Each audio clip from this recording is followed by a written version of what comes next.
Gênesis capítulo 2, irmãos, os versículos de 1 ao 3, e nós estaremos fazendo também a leitura do versículo 7 ao 9 e versículo 15.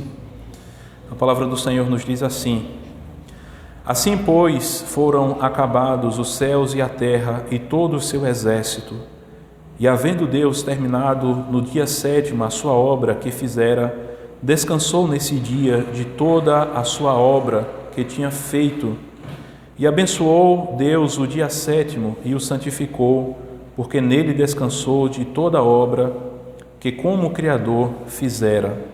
Versículos 7 e 9.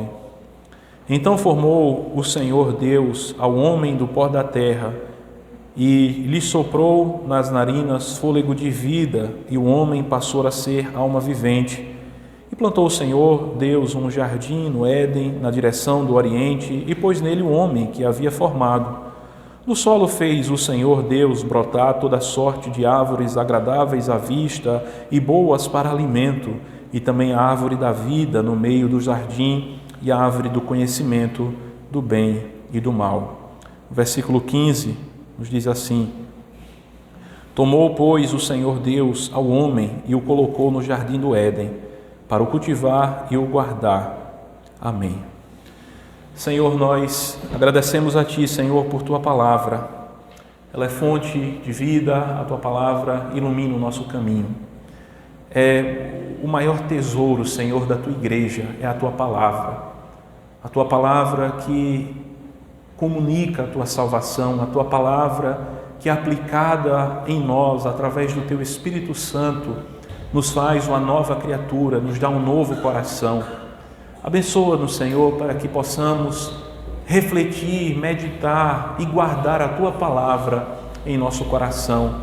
Dar-nos ouvidos para ouvir, Senhor, dar-nos um coração crente, dar-nos, Senhor, uma santa disposição para viver para a glória do Teu nome por meio da Tua santa palavra, Pai. Em nome de Jesus. Amém. Amém, meus irmãos. Tudo nesse universo tem um ritmo, todas as coisas, tudo aquilo que a gente pode pensar em termos de movimento, em termos de ações, em termos daquilo que compõe a existência de todo o cosmo, há um ritmo. Há quem diga que até mesmo o universo ele pode ser visto como uma partitura. Uma partitura é aquela folhinha onde o músico ele observa as notas musicais, e há divisões, e há compassos, há tempos, há pausas. Há quem veja o universo dessa forma. Desde a antiguidade, o ser humano suspeita que o mundo não é simplesmente algo caótico, algo que não tem uma ordem. Desde que o mundo é mundo, o homem tem em si indícios empíricos de que há uma ordem, de que o mundo ele não veio à existência simplesmente através ou por meio do caos, mas que existe uma ordem, existe uma harmonia, existe toda uma lógica que compõe o universo. Pitágoras, irmãos, por exemplo, ele falava da harmonia das esferas. Quando ele olhava para a disposição dos corpos celestes e como ele se movimentava, ele observava e tinha um pensamento de que obedeciam a proporções matemáticas, que poderiam ser pensadas como uma música. Mesmo que não ouçamos, essa música ela estaria lá, estruturando o cosmos. O ritmo, nesse sentido, não é apenas sonoro, é ordem no tempo. Platão também, ele seguiu e ampliou essa intuição primeira. Ele chegou a dizer que o cosmo é um ser vivo dotado de alma, organizado segundo proporções racionais, onde há proporção, há ritmo, ainda que silencioso. O ritmo deixa de ser só batida e vira princípio de organização do real. Séculos depois, irmãos, a ciência, ela não matou essa ideia, só trocou o vocabulário. Quando a física fala de oscilações, de frequências, de ciclos, de pulsações, de ondas, estamos falando outra vez de ritmo, de batimento do coração até as marés, da rotação do planeta até os ciclos sonoros, os ciclos do sono, o mundo parece menos uma coleção de coisas paradas e mais um imenso sistema de pulsações. Há muitos também que conectaram essa ideia com aquilo que diz respeito à vida. Henry Bergson, do século XX, ele traz consigo a ideia de duração. Ele vê o tempo vivido não é uma sucessão de instantes mecânicos, mas há uma continuidade, um fluxo contínuo, qualitativo quase que musical. E ele diz que viver é experimentar variações de intensidade, acelerações, pausas, retomadas, em outras palavras. Viver é estar dentro de um ritmo. Mais uma vez, irmãos, dizemos, tudo no universo tem um ritmo, e viver é estar dentro de um ritmo. Pensadores ligados à ecologia e às ciências da complexidade insistem que sistemas vivos sobrevivem porque mantêm ritmos próprios, ciclos de regeneração, de crescimento, de repouso. Quando esses ritmos são quebrados, o sistema adoece. E, por que dizer não, também nós, irmãos, quando nós não obedecemos ao devido ciclo da nossa vida, o ritmo da nossa vida, nós terminamos que também por que adoecer. Essa intuição, irmãos, também aparece em pensadores contemporâneos, como Byung-Chul Han, por exemplo, ao criticar a sociedade do desempenho e da hiperaceleração. É um reflexo daquilo que a gente vê no nosso mundo hoje. A nossa sociedade é marcada pelo desempenho e pela hiperaceleração. É tudo muito rápido, é tudo para agora. Tudo vira urgência, tudo vira agora. Tudo deixa de respirar. Para ele, recuperar rituais, pausas e repetições significativas a recuperar o ritmo humano. Algo que não é nem lento demais para nos estagnar, nem rápido demais para nos destruir. E para nós, irmãos, diante de tudo isso que foi dito, fica alguns questionamentos. Que ritmo nós temos dado à nossa própria vida? Tudo no universo tem um ritmo. E qual ritmo nós temos dado à nossa vida, à nossa existência, à nossa experiência prática? Será, meus irmãos, que temos um ritmo para o qual nós fomos criados? Sim, irmãos, temos aprendido a viver nesse ritmo. Temos tido sensibilidade de viver, de ouvir e de dançar nesse ritmo para o qual nós somos criados? Ou será que nós estamos tropeçando nessa valsa de ritmo do universo? Tropeçando, caindo, se machucando, nos ferindo? Será que estamos sensíveis ao ritmo para o qual o Senhor nos criou? Por isso, irmãos, hoje queremos resgatar o que Deus estabeleceu desde o princípio no que diz respeito ao ritmo. Refletir sobre este aspecto que o próprio Deus ele faz resplandecer através da sua obra da criação, através daquilo que ele faz, através daquilo que ele realiza. Existe um ritmo, existe um compasso, existe uma ordem nesse universo. E nós vamos meditar sobre o seguinte tema, irmãos: o ritmo da criação. Existe um ritmo da criação. Nós podemos, irmãos, contemplar, em primeiro lugar, a dignidade e a beleza do trabalho, naquilo que nós podemos contemplar no próprio ser divino. Deus, ele é aquele que trabalha.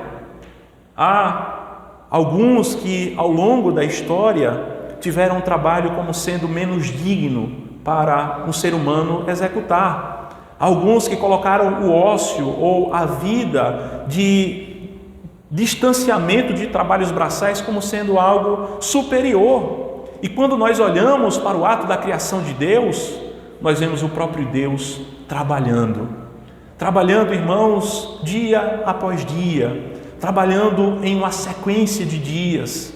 As coisas simplesmente, ainda que aconteçam milagrosamente, mas elas não acontecem todas de uma vez.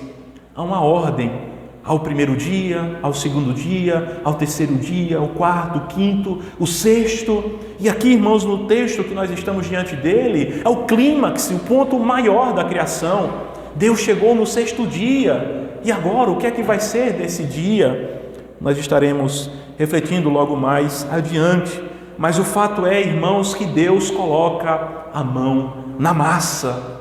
Deus coloca a mão na própria matéria para formar do barro o próprio ser humano, que é formado segundo a sua imagem e segundo a sua semelhança. E naquilo, irmãos, que nós contemplamos no ser de Deus, aquilo que nós refletimos sobre o que Deus realizou, é algo, irmãos, que deve refletir também na nossa vida, porquanto fomos feitos à imagem e semelhança de Deus. E a maneira como nós trabalhamos, a maneira como nós enxergamos o trabalho, ela vai ser, irmãos, moldada por aquilo que nós enxergamos no ser de Deus. O trabalho é algo bom, foi algo criado por Deus. O trabalho já perfumava, ou o trabalho já trazia uma orquestra, uma sinfonia no mundo de Deus, porque Deus está trabalhando. E Deus tem um ritmo de trabalho, um ritmo que não é desorganizado, um ritmo que não é um ritmo extravagante, no sentido que está atropelando as coisas, não. Quando nós olhamos para Gênesis 1 e 2, nós vamos ver que Deus, ele tem uma ordem, é um dia de cada vez, cada momento tem o seu momento. Primeiro Deus, ele faz com que haja luz, depois separação entre águas, e então vai se desencadeando a sequência de eventos. Deus, ele vai trabalhando, e o trabalho já estava ali embelezando o jardim. O trabalho, irmãos, é um dos momentos em que nós mais refletirmos a glória de Deus, o caráter de Deus. Porquanto, quando nós trabalhamos, nós estamos ali externando os atributos de Deus que Ele implantou em nós. Deus, ele é um criador. Por vezes, o trabalhador, ele é também um criador, especialmente quem trabalha com artes, quem trabalha no ramo da tecnologia, desenvolvendo novas ferramentas, é alguém que está refletindo o caráter de Deus. Quando nós, irmãos, produzimos algo bom, um produto em um preço justo, quando nós entregamos um serviço, não um serviço meia boca, mas um serviço de qualidade, nós estamos refletindo a glória de Deus, de um Deus que trabalhou, e tudo quanto Deus fez foi algo muito bom. E importa que o homem produza aquilo que é bom também. Produza, irmãos, não apenas na igreja, na vida espiritual, que é um ambiente onde nós podemos refletir que é o trabalho mais elevado da nossa alma, é o trabalho espiritual, mas as nossas funções, irmãos, por mais simples que possam parecer aos nossos olhos, alguém que cuida de animais, alguém que ensina, alguém que conserta objetos, alguém que está cuidando do lar, cuidando dos filhos, alguém que está estudando, tudo, irmãos, tem o seu valor, tudo, irmãos, reflete a glória de Deus. O ser humano foi feito à imagem e semelhança de Deus, e o nosso trabalho glorifica a Deus porque manifesta os seus atributos. O nosso trabalho, irmãos, dignifica o homem porque lhe dá também um propósito. Nós não fomos criados simplesmente para ficarmos inertes, parados, simplesmente recebendo, mas nós somos criados para fazer, e isso nos confere propósito. É por isso, irmãos, que muitos entram em crise quando chega a aposentadoria, porque diz assim, né? O que é que eu vou fazer agora? Não é porque o trabalho está muito enraizado no nosso propósito, não o propósito final da nossa vida, que é glorificar a Deus e gozá-lo para sempre, mas em uma categoria de propósito menor, da nossa funcionalidade, daquilo que diz respeito a sermos úteis na vida de outras pessoas que estão ao nosso redor. O trabalho, ele tem esse efeito de conferir propósito, de abençoar suprindo necessidades daqueles que estão ao nosso redor, primeiro da nossa família, aqueles que são da nossa casa, como a palavra do Senhor nos diz, né? Quem não cuida primeiro dos seus e da sua casa já negou a fé. Mas ter para cuidar de casa, ter também para abençoar e cuidar de outros que necessariamente não são da sua família, mas que nós entendemos que são feitos em imagem e semelhança de Deus, e nós podemos abençoar com o fruto do nosso trabalho, apoiando financeiramente, socorrendo a necessidade de um órfão, a necessidade de uma viúva, de alguém que de fato precisa, para podermos acudir o necessitado. O trabalho é um canal de generosidade. Há uma clara conexão, irmãos, entre o trabalho e o 8º mandamento, que diz: não furtarás, que não se pode ter e se obter o lucro e o sustento a partir daquilo que é ilícito, aquilo que é fraudulento, aquilo que é fruto do suborno, aquilo que é fruto de um furto, uma extorsão ou qualquer coisa que esteja relacionado ao sustento ou à obtenção de bens que não seja pelo trabalho. Está nos ordenado trabalhar para termos o nosso sustento cotidiano. Nós trabalhamos para não depender dos outros. Não é simplesmente uma questão de arrogância, uma questão de se colocar em uma posição de nariz empinado, não. É uma questão daquilo que é justo, como diz a palavra do Senhor: quem não quiser trabalhar, também que não coma. E há muitos irmãos que neste mundo têm negligenciado aquilo que diz respeito ao trabalho, especialmente quando a gente olha, infelizmente, para o nosso Brasil. Há quem diga que a gente tem mais sustentos de assistência social, como os programas do governo, Bolsa Família e outros tantos, do que carteiras assinadas de trabalho. Isso é um grande problema. Isso denuncia, irmãos, que há uma grande população da nação que está no ócio, que não quer trabalhar. Por quantas vezes nós não vemos pessoas que são empreendedores na nossa região procurando quem trabalhar e não encontra, porque por vezes as pessoas não querem trabalhar. Por vezes as pessoas não querem se dar ao trabalho de suar, de ser útil nesse mundo, de oferecer serviços e produtos para socorrer tanto a si mesmo nas suas necessidades, como a outros que estão ao seu redor. Por isso, nós enfatizamos, nós aprendemos com Deus. O Evangelho nos estimula a trabalharmos. O Evangelho nos diz como deve ser a relação entre patrão e funcionário. Uma relação respeitosa, uma relação onde ambos levam e têm em vista a dignidade da pessoa humana, o respeito, a honra mútua que se deve. O trabalho, irmãos, é de suma importância para a caminhada na fé. Alguém que trabalha glorifica a Deus. Alguém que foge do trabalho, que quer viver na dependência social, na assistência social, na dependência de outros simplesmente, está se importando de modo preguiçoso e contrário àquilo que a gente vê nas Sagradas Escrituras. Então, nós observamos, irmãos, a importância do trabalho. É interessante porque faz alguns anos, eu não lembro quando foi, mas foi lançado o seguinte documentário: Estou me guardando para o Carnaval. E talvez os irmãos tenham assistido, que é um documentário que retrata a realidade do polo têxtil, que é o polo da nossa região. Especialmente o documentário se situa em Toritama, mas é a realidade de toda a nossa região, de Caruaru, de Santa Cruz, daqui de Vertente, de Surubim, com quem lida com a fabricação de roupa. E ali, irmãos, naquele documentário é demonstrado uma patologia, um adoecimento no que diz respeito ao trabalho, porquanto há alguns que trabalham de uma forma tão exaustiva que chega até mesmo ser algo opressivo, algo, irmãos, que adoece, algo que faz com que, em certa medida, seja prejudicado muita coisa da sua vida. E no documentário a gente vê um pouco disso, pessoas que trabalham a um nível basicamente de escravidão, o ano todinho, não tem folga. E chegam a dizer assim: mas aqui é bom porque eu não trabalho para ninguém. Mas aí sequer tem basicamente tempo para comer. Começa a trabalhar de 5 da manhã, é o relatório de uma das pessoas do documentário.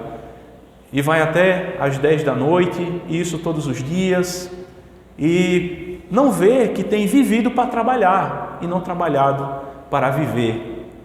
Em meio a todo esse cenário de muita zoada das máquinas e das pessoas trabalhando freneticamente, o documentário apresenta a figura do Seu João, um homem, talvez um dos poucos no contexto, que tem tempo para olhar para o céu e ver a chuva vir.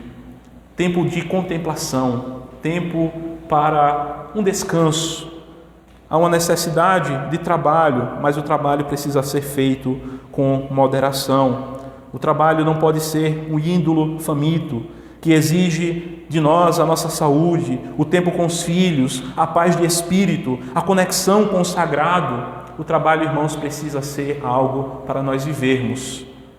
Deve ser um objeto que proporciona uma qualidade de vida para nós. Mas, irmãos, o excesso de trabalho, quando nós precisamos trabalhar, isso é claro, todos nós precisamos trabalhar, mas quando nós estamos em um excesso de trabalho, isso pode prejudicar a nossa saúde física, a nossa saúde espiritual, pode trazer crise familiar, pode trazer uma crise emocional. E nós precisamos, irmãos, trabalhar, como nós vemos o próprio Deus trabalhando, como nós vemos as indicações do Evangelho. O próprio Cristo trabalhou. Ele é descrito como o filho de um carpinteiro. Jesus, ele trabalhava. Jesus, ele trabalhava não apenas em termos espirituais, quando ele inicia o seu ministério, que é um trabalho, quando ele estava curando, ensinando, libertando, mas antes disso ele trabalhou, ele suou. E nós, irmãos, também precisamos trabalhar, mas trabalhar às devidas proporções. Trabalhar, irmãos, de modo que possa, de fato, irmãos, trazer paz, trazer saúde e não nos esgotar. E aí, irmãos, todos nós, não apenas quem trabalha no polo têxtil, mas até mesmo pastores, terminam se quebrando e se machucando muito nesse ponto. Há uma crise de muitos pastores, com crise de esgotamento de trabalho, aquilo que tem sido enquadrado como sendo burnout. Pessoas que passam a ver o mundo agora não mais como um mundo colorido, o mundo deixa de ter cor, fica cinza, deixa de ter sabor, não há alegria, a pessoa vive cansado. Isso é um esgotamento. E essa, irmãos, é uma tentação também para o pastor. Há quem diga, mas o pastor nem trabalha, mas você não sabe o que é a vida do pastor. O culto termina, ele já está pensando no sermão do próximo domingo, e a cabeça não para, está sempre ali, envolta nos livros, está pensando na situação de um irmão, está orando, está buscando, está, irmãos, tentando criar, está tentando trabalhar, porque sabe que vai dar conta da alma daqueles que estão ali sobre a sua responsabilidade. E há muitos pastores que têm entrado em uma condição de esgotamento por excesso de trabalho, porque a mente não para, porque não sabe o que é experimentar ou desfrutar de uma refeição enquanto está ali em família, sem a mente estar ali a 1000 por hora, pensando no estudo, pensando no que vai falar na próxima visita, pensando em quem vai evangelizar, quem vai visitar, o que vai produzir na internet ou pessoalmente na vida daqueles que estão ao seu redor, e isso pode levar à exaustão. E não é isso que Deus quer para nós. Deus não nos quer, irmãos, que nós venhamos a estar em um ponto como esse, de sermos oprimidos pelo nosso trabalho, esgotados até a última gota dos nossos neurônios e das nossas forças pelo nosso trabalho. O Senhor quer que nós trabalhamos, que nós venhamos dar o melhor de nós. Mas, irmãos, nós precisamos, sobretudo, confiar na providência de Deus. Um pastor precisa acreditar que ele precisa trabalhar, precisa se esforçar muito, mas a igreja não vai crescer simplesmente por causa do seu trabalho. É a ação de Deus. E assim também, irmãos, nossos trabalhos. A riqueza, os recursos financeiros que chegam à nossa mão, não é simplesmente porque nós estamos trabalhando demais, porque nós estamos nos esgotando, ao ponto de até mesmo negligenciarmos o dia do Senhor, que é o dia do descanso. Alguns fazem isso. A palavra do Senhor nos diz que aos seus Ele dá enquanto dormem. Ele dá enquanto confiam. Ele diz: inútil vos será levantar cedo, repousar tarde, comer o pão que penosamente vocês granjeiam, trabalham por ele. Aos seus amados Ele dá enquanto dormem. Não é um estímulo ao ócio, à preguiça, mas é um estímulo à confiança em Deus. Eu preciso viver com sabedoria, eu preciso sim trabalhar, eu preciso sim suar, eu preciso sim me esforçar, mas eu preciso, irmãos, fazer aquilo que é o nosso segundo ponto da nossa reflexão nessa noite. Eu preciso descansar. Nós estamos pensando sobre o ritmo da criação.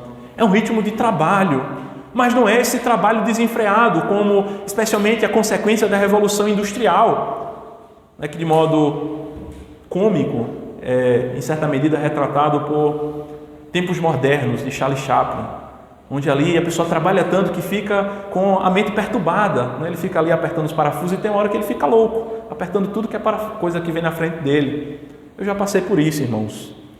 Quando trabalhava vendendo roupa no Parque das Feiras de Caruaru, eu chegava à noite, ia dormir e o meu sono era trabalhando. Eu ficava dormindo e sonhando que estava vendendo e atendendo cliente. Não é? Então, irmãos, às vezes o trabalho ele é muito exaustivo. Não é? E o que Deus reflete do seu próprio trabalho é de que não precisa ser assim, porque o próprio Deus ele não trabalhou dessa forma. Houve tarde, manhã, chegou a noite, teve um fim de um dia, e depois vem o outro dia, houve uma sequência, até que o sexto dia e Deus descansa. O ritmo da criação é um ritmo de trabalho, mas é também, irmãos, o ritmo da criação, nós podemos observá-los como o descanso como uma declaração de fé, o descanso como uma confiança de que quem nos faz prosperar é Deus, o descanso na confiança de que tudo vem das mãos de Deus, de que tudo vem do Criador, de que nós não temos nada sem que seja pelas mãos de Deus. Nós não vamos ter riqueza simplesmente porque nós estamos trabalhando exaustivamente, ao ponto de chegar a um esgotamento das nossas forças. Se Deus quiser que a gente tenha riqueza, a gente vai ter riqueza. Mas se não é essa a vontade de Deus para a nossa vida, irmãos, vamos viver contentes e vamos trabalhar e vamos ter ali aquilo que é necessário para a gente chegar no final do mês, pagar as contas e ter ali um pelo outro.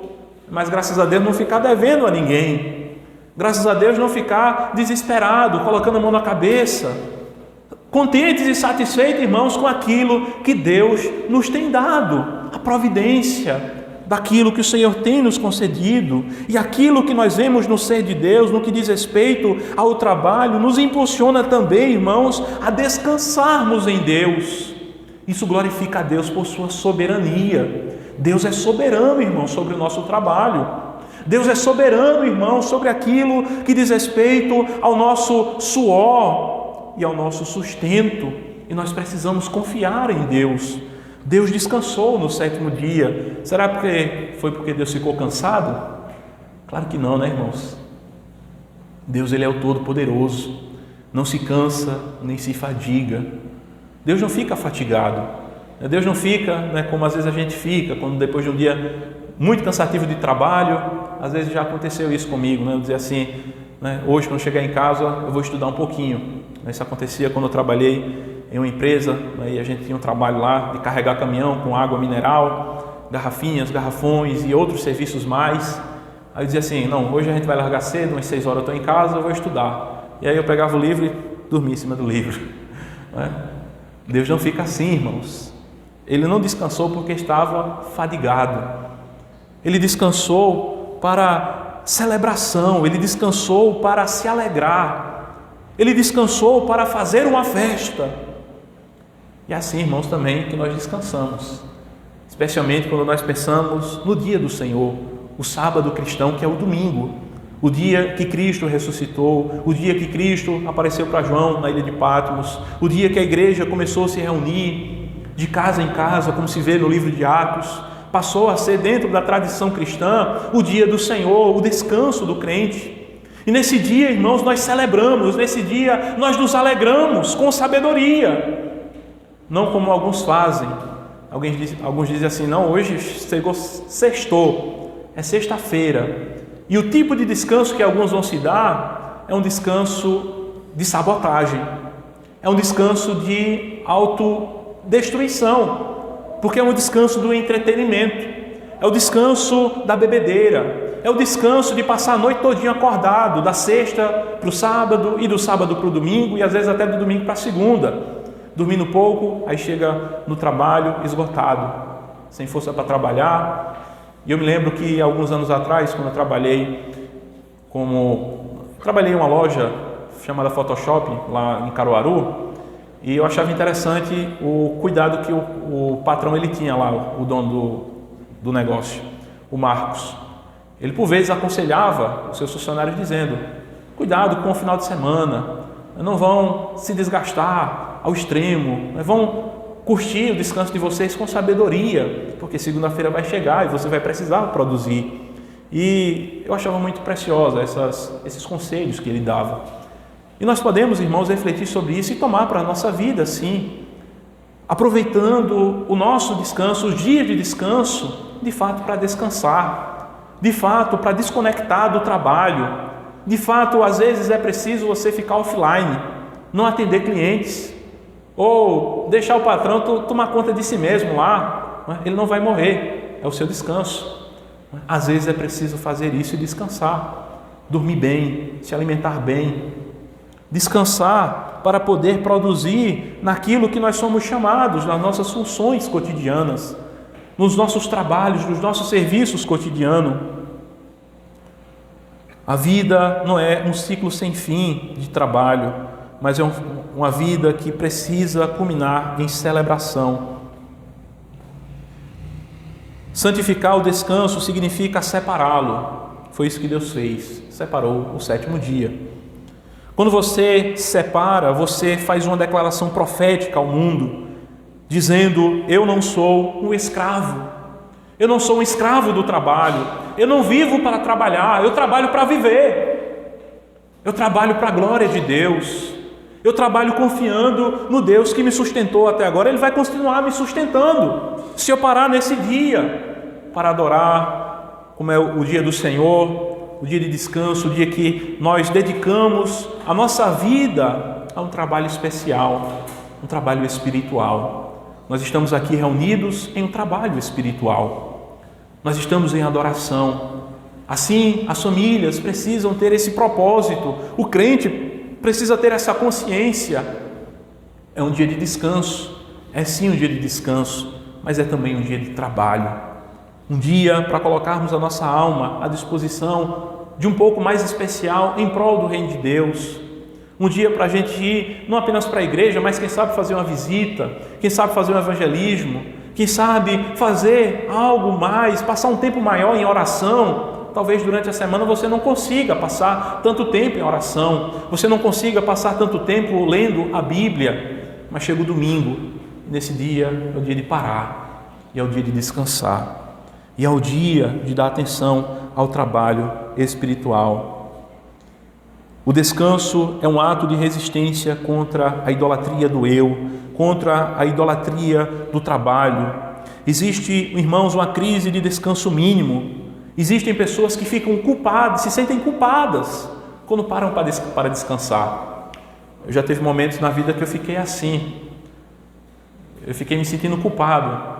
Mesmo estando em um contexto onde as pessoas, quando dá a hora do almoço, a cidade todinha, vai tirar um cochilo. Foi assim quando eu estava lá no Maranhão. Mas eu ficava assim, me sentindo um senso de culpa. Eu dizia assim: rapaz, eu não vou dormir não, eu quero dormir, mas tinha dia que eu me sentia assim, Mas não devemos nos sentir assim. Se há uma necessidade de descanso, vamos descansar. Já tive momentos na vida em que fiquei maquinando, pesquisando, qual é o tempo mínimo que o ser humano precisa, de dormir. E teve tempo que eu tentei dormir assim umas 5 horas, apenas 4 horas por noite, mas o negócio não deu certo. E eu terminei que voltando a dormir as minhas 8 horas, e às vezes até mais. Às vezes quando a gente faz muito exercício físico, a gente precisa até dormir umas 8 horas, umas 9 horas, mas é ter cuidado com essa perspectiva teológica do sono. A gente precisa dormir. Já encontrei gente que tinha dificuldade maior do que eu nesse sentido e que passou a maior parte da vida dormindo de fato só 4 horas. E chegou à fase dos seus 50 anos, 60 anos e agora está com 2 aparelhos fazendo o coração funcionar, porque a falta de sono destruiu o coração. E aí, irmãos, nós vemos, quando nós negligenciamos aquilo que Deus nos ensina, nós terminamos que nos auto-sabotando. A saúde vai pelo ralo. A saúde vai pelo ralo. Nós precisamos descansar. Precisamos aproveitar esse momento que tem a aprovação de Deus e descansarmos, não nos sentindo culpado, mas sabendo que é algo parte da provisão de Deus. Quem vive apenas para trabalhar morre sem ter aprendido a viver. É preciso descansar. É preciso, irmãos, descansar. Descansar sem estar em um entretenimento autodestrutivo, descansar e aproveitar o tempo de descanso em nossa vida. O descanso bíblico é uma contemplação e renovação. Nós podemos, mais uma vez, nos lembrar do seu João, lá de Toritama. Enquanto todos estão correndo muito na cidade, o seu João pode ter um tempo contemplativo para olhar para a chuva vir chegando, para o céu, e olhar a chuva vindo. E nós, irmãos, que somos cristãos, nós temos uma contemplação para além desse céu físico.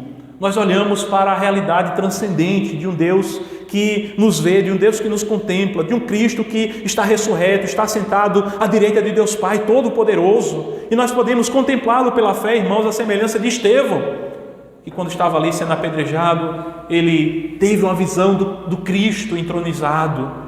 E nós podemos, irmãos, ter uma contemplação assim a cada dia na nossa vida. Nós não podemos, irmãos, deixar que o trabalho nos esgote tanto, nos esmague tanto, nos consuma tanto, irmãos, que nós não conseguimos sequer ter um único momento de meditação no nosso dia. Não é apenas, irmãos, no domingo, mas é a cada dia, como o Salmo 1, um homem que medita na lei do Senhor de dia e de noite. Meditarmos, irmãos, na realidade do ser de Deus, não apenas diante das letras das Sagradas Escrituras, mas contemplando a criação, nos alegrando em Deus, quando a chuva cai, como caiu nesse dia, e agradecendo a Deus. Obrigado, Senhor, que coisa tão bonita, a chuva depois de dias tão terríveis, de um calor tão sufocante, o Senhor está mandando chuva, e ali se alegrar em Deus e contemplar a bênção da chuva caindo e regando a terra, e assim contemplar, irmãos, também a criação em geral.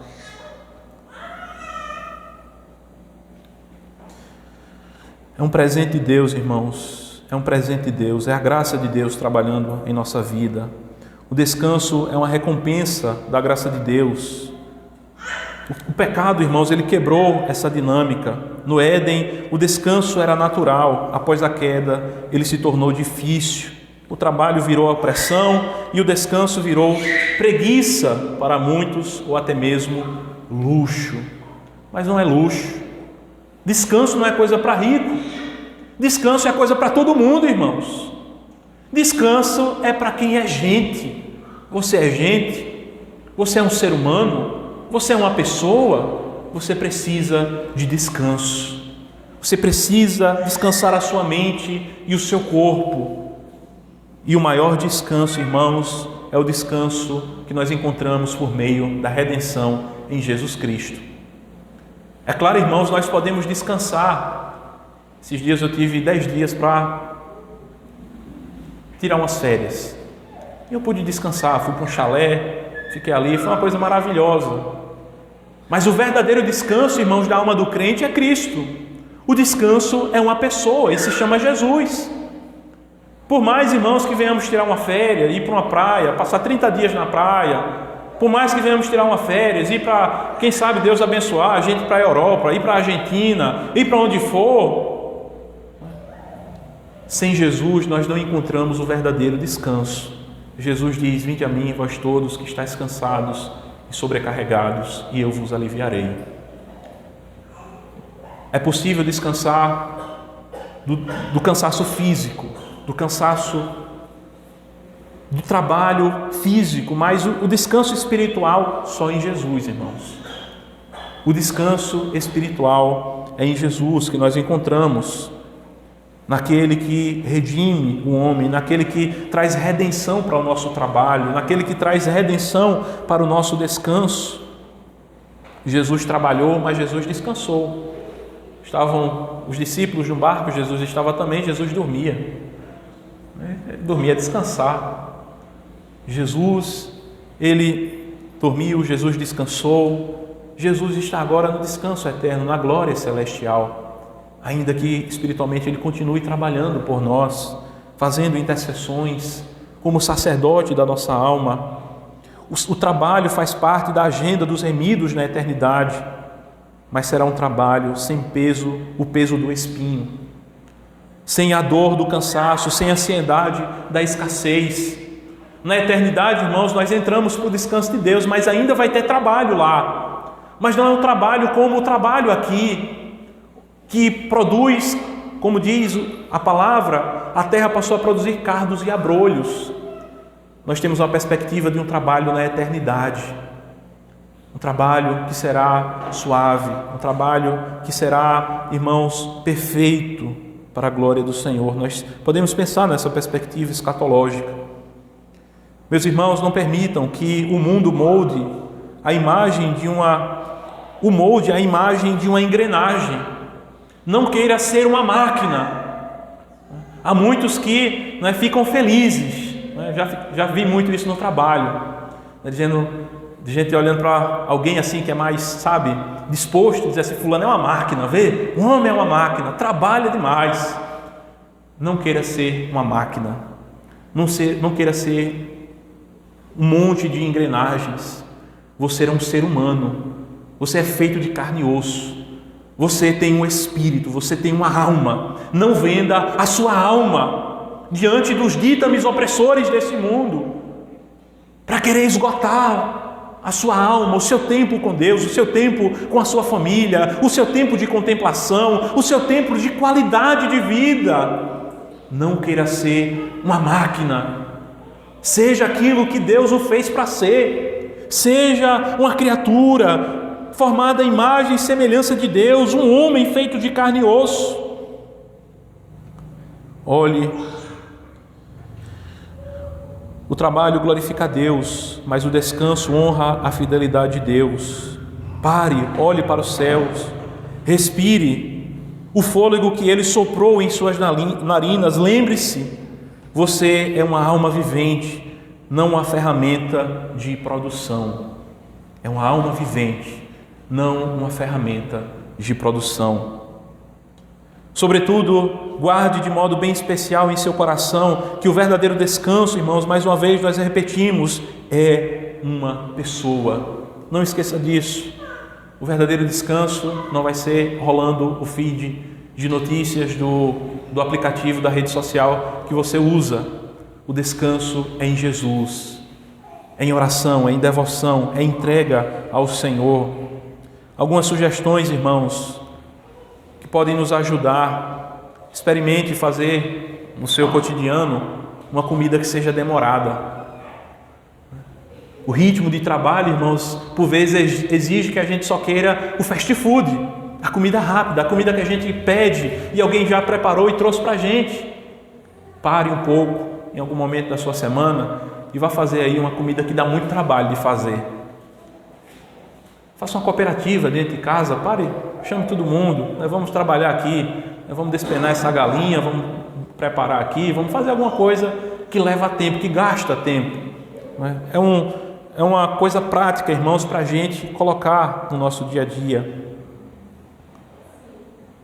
Pare de assistir conteúdos da internet de modo acelerado, sabe? Às vezes, e eu estou falando isso, irmãos, por mim mesmo.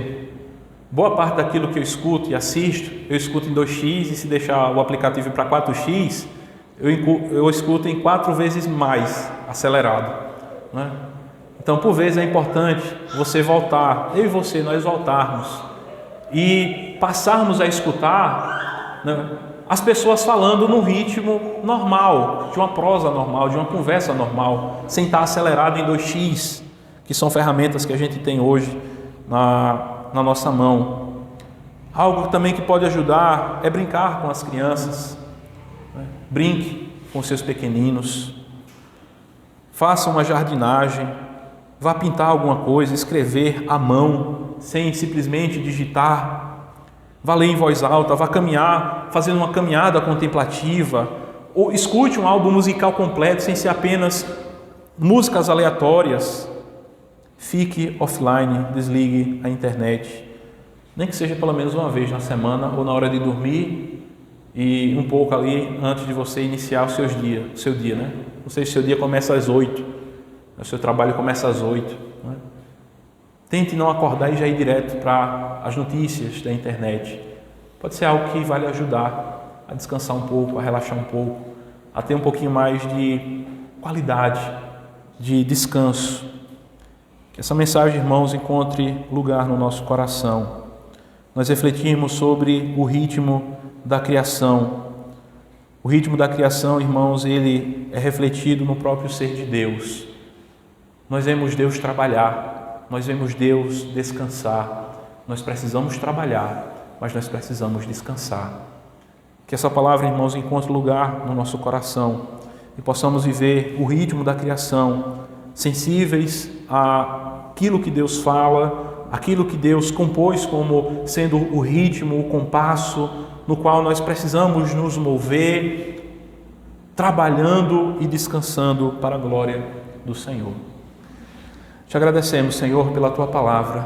Obrigado porque ela é substancial para as nossas vidas, ela transforma, ela vivifica, ela é luz para os nossos pés.